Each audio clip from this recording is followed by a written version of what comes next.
na binibili nito sa paglingkod sa taong bayan. Ito ang tinatawag na procurement service system. Pero talaga bang nakakatulong ang sistemang ito at napapakinabangan? O nagagamit lang ba ito sa katiwalian? Alamin sa report ni Correspondent Ana Puod. Si Gemma, college graduate, lisensyadong engineer at civil service officer. Sa araw na ito ang toka niyang trabaho sa gobyerno, ang pag-inspeksyon ng walis tingting. Hindi lang basta inspeksyon, susukatin, titimbangin, bibilangin ang bawat piraso ng walis tingting. 240 ribs dapat umabot ang mga tangkay, ganito daw dapat kadami ang laman ng isang walis tingting. Pasado po ba to? Ilan mo ang kailangan lang? 240. So may sobra pang 5. Pero paano may mga maliliit po? Hindi na sinama sa bilang. 24.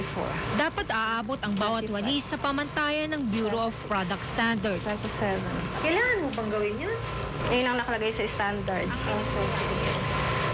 Sige, dito po ito. Try po natin sukatin yung... 1.55. Ano po yung standard niya? 2. Kaya lang, meron niyang makapal, may manipis. Isa yan sa ano? Si Angelita, isa ring inspector, ganito din ang trabaho. Ipinakita naman sa akin ang testing na ginagawa para sa mga masking tape. Kasi Ididikit, yung carbon niya, yun ang madaling para pang test sa adhesion. Masyado siyang bawa sa akin, titingnan natin kung yung kanyang adhesive mass na transferred. Boss, kahit kalahati na lang din. at padadaanin sa ruler. Para malaman ko yung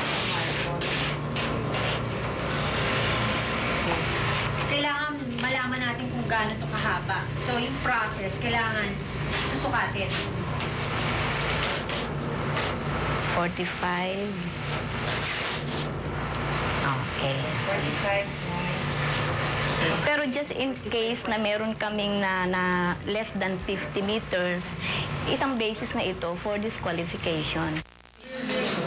Importante ang mga test na ito. Dito nalalaman kung pumapasa sa standard na itinakda mismo ng pamahalaan ang kanyang sariling gamit. Kaya ang testing ng ballpen sa mahilig magsulat binibigay. Kay Vic ito madalas na-assign. Within a day kaya to. Pero kung continuous yun, mauubos mo within a day. Hindi ka naman napapagod, nangangalay sa ginagawa. Ayun ang talagang nakakangalay. Kasi dito sumasakit talaga yung kamay mo. Yung pressure mo dun sa kamay, doon ka lang, nag-stick ka lang doon, magpapahinga ka man, saglit lang, tutuloy mo ulit ka agad. 79 lines here. Dito nakakuha siya. 20 pahina ng papel ang kanyang nasusulatan. Dapat daw umabot ng 1.5 kilometers ang tinta ng isang magandang klase ng ballpen. Halimbawa, 5 brands competing. So, isa lang ang gagawa, no? Usually, it takes that person a week or 2 weeks bago nyo matapos lahat. And testing 3 colors, hindi lang isa. Ang opisinang ito ay tinatawag na Procurement Service Office. Ito ang parang tindahan ng mga nasa gobyerno. Sa operational budget na 85 million ngayong taon, pinatatakbo ito para matiyak na mura pero mahusay ang mga binibiling gamit ng pamahalaan. 1978 pa ito narito, pero di lang masyadong napapansin. Sumikat lang ito nang matuklasan ang isang maanumalyang pagbili ng walis tingting ng isang mayor sa Metro Manila. Pinagmalaki kasi niya na bargain ang walis tingting nila sa munisipyo. 25 pesos lang daw. Pero 7 pesos lang pala ito dito sa procurement office. Ang korupsyon daw ay isang pangkaraniwang salita lang sa Pilipinas, kaya hindi mo iisipin na may isang ahensya ang gobyerno na ang trabaho lang ay siguraduhing mura at dekalidad ang mga bibilhin nilang produkto.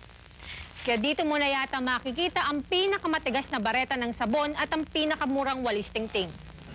Butas ng karayom ang dinadaanan ng mga suppliers na gustong makakuha ng malaking kontrata.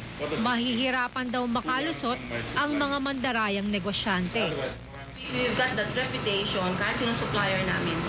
Hindi sila manloloko dahil alam nila binibilang namin. Kasi pag sila nanloko mo, nireject mo 5,000. Di kukunin nila yon. Babalik nila. Yung hauling cost, talo na sila dun eh. So why think of cheating? Mga samples na Kaya si Jeffrey, pagdating ng delivery ng mga paper clips, kailangan pa ring bilangin ang laman ng karton. 95, 100. May sobra pang dalawa. Makita yung diameter. Hindi pa nagkasyang baloktotin ng wire, binalatan pa at tinimbang. Dapat to is minimum of 0.85 mm. Pag manipis masyado yung wire, hindi niya kayang ipitin yung papel. Para sa ilan nakakatawa ang kanilang trabaho, pero ayon kay Director Granados, hindi naman daw sila pabigat sa taong bayan. We don't get any subsidy from the national government. We charge our client a service fee of 4%.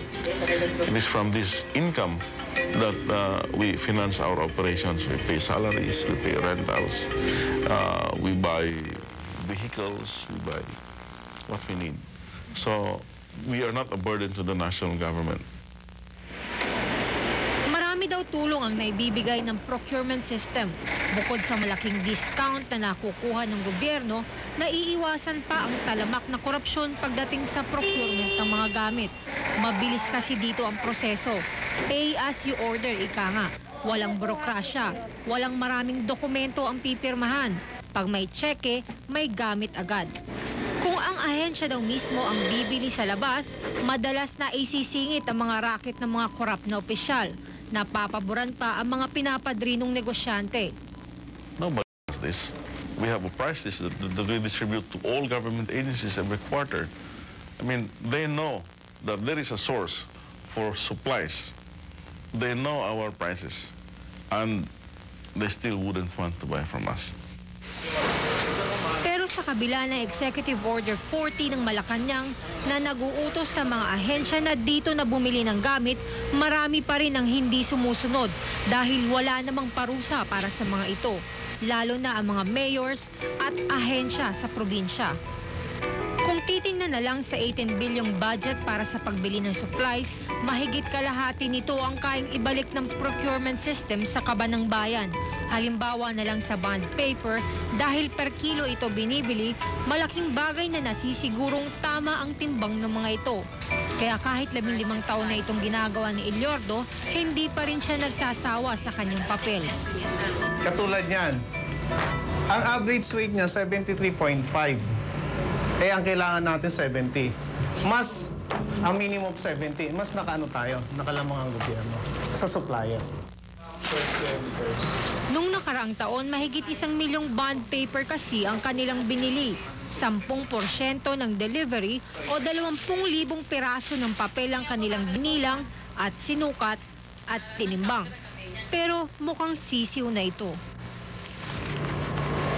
75, 80, 85, 90, 95, ayan, 499. Kaya siya 499 kasi nabawas natin yung isa. 499. Baka inulaan nyo. Hindi pwedeng hulaan eh, kasi ini-evaluate namin eh.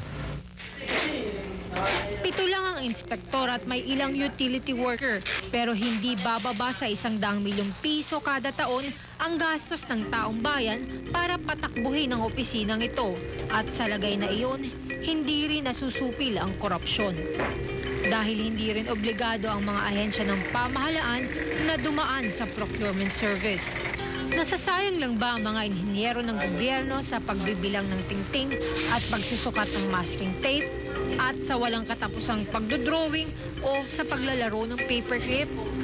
85 million is peanuts compared to what the government will be saving. Si Tatang ay kargador sa procurement office simula pa nung tinayo ito noong 1978. Nalulungkot siyang sa kabila ng mga pagsisikap ng kanilang opisina, tila wala pa ring nagbago sa ibang sangay ng gobyerno. Araw-araw nililibot ni Tatang ang malalaking departamento para mag-deliver ng mga biniling supplies. Masama ang loob. Dahil kami naghihirap dito eh. Papakapawis pagkatapos eh. Kaya na mababalitaan mo na. Sila, magaganda ang buhay nila. Magre-retiro na si Tatang sa loob ng ilang taon. Masaya siyang iiwan ng serbisyong naniniwalang malinis ang kanilang trabaho. Walang lagay ho dito. Wala ho. Hindi po pwede. Ay, mahirap po. Maraming mata rito. Noong isang taon, inumpisahan na ng procurement service ang pinakamaambisyon nitong proyekto, ang electronic procurement system sa internet.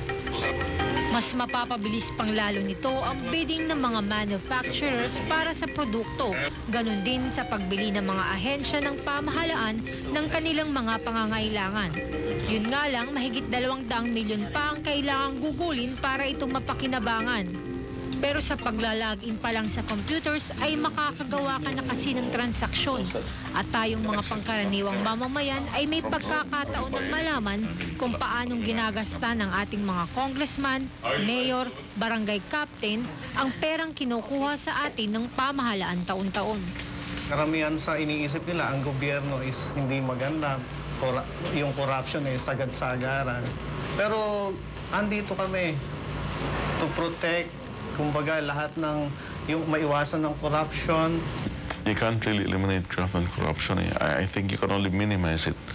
No matter how good the system is, it's in implementation. Wala daw pera ang gobyerno at kailangang magtipid. Pero nariyan na rin ang pinakamalaking kabalantanaan. Para hindi masayang ang pera ng bayan sa pangungurakot ng ilan, kailangang gastusin ito sa ganitong paraan. 11. Ako si Ana Puod, ang inyong correspondent. 14.